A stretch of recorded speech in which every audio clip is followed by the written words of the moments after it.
இன்றைக்கி வந்து ஒரு குட்டி ரெசிபி தான் பார்க்க போகிறேன். என்னென்னு பார்க்குறீங்க, பூண்டு சட்னி. பூண்டு சட்னிக்கு தேவையானது 10 பல் பூண்டு, அப்புறம் வரமிளகா, தக்காளி வந்து எப்படின்னா காரத்துக்கு ஏற்ற மாதிரி. இப்போது நிறைய மிளகா போட்டோன்னா காரம் இருக்குன்னா 2 தக்காளி போட்டுப்பேன் நான்.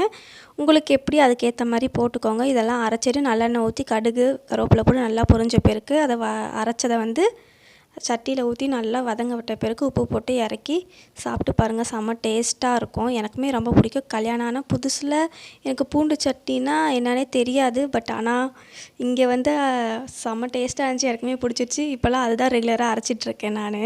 நல்லா செம்ம டேஸ்ட்டாக இருக்கும். நீங்களும் ட்ரை பண்ணி பாருங்கள். மாடிக்கு போனேன், சரி கொய்யாப்பழம் இருக்கான்னு பார்க்கலான்ட்டு. ஒன்று கூட இல்லைங்க.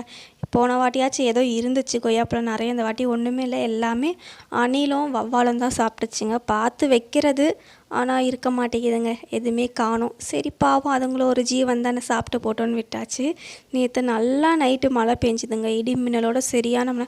காலையில் பார்த்தா அதுக்கேற்ற மாதிரி அறிகுறியே தெரியல. ஆனால் நல்லா சில்லுன்னு காற்று அடிக்குது. தினைக்கும் வெயில் அடிக்குது, ஆனால் வெயிலே அது மேலே படாத மாதிரி சில்லுன்னு இருக்குது. நல்லா இருந்துச்சு. துணியெல்லாம் காய வச்சுட்டு பாப்பாவோட மாடியில் கொஞ்ச நேரம் விளையாடிட்டு இருந்தேன். கொய்யாப்பழம் கேட்டுகிட்டே இருந்தாங்க. அவங்களும் சுத்தமாக இல்லை மரத்துலன்னு சொல்லிட்டு அப்படியே கார்டன் இருந்துச்சு மாடியில்.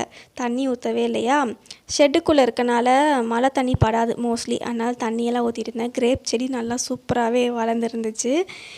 இது குண்டு மல்லி நல்லா மொட்டு விட்டுருக்கு. வாங்கி 1.5 வருஷம் ஆகும் போது இப்போ தான் அழகாக குட்டியாக மொட்டு விட்டுருக்குங்க. செம சூப்பராக இருந்துச்சு. பார்க்கவே நல்லா இருந்துச்சு. இன்னொன்று பக்கத்துலேயே அதுவும் குண்டு மல்லி தான். அது சீசன் டைமில் தான் பூக்கும். கட் பண்ணி விடணும், நிறைய கட் பண்ணி விடலை. இந்த பக்கம் இது வந்து ஒத்த மல்லின்னு சொல்லுவாங்க, ஒரு அடுக்கில் மட்டும் பூக்கும். இது ரோஸு, அப்புறம் காக்கட்டான் பக்கத்தில். இவ்வளோ தாங்க செடி. கீழே நிறைய செடி இருக்குது. அது இன்னொரு நாள் நான் காட்டுறேன்.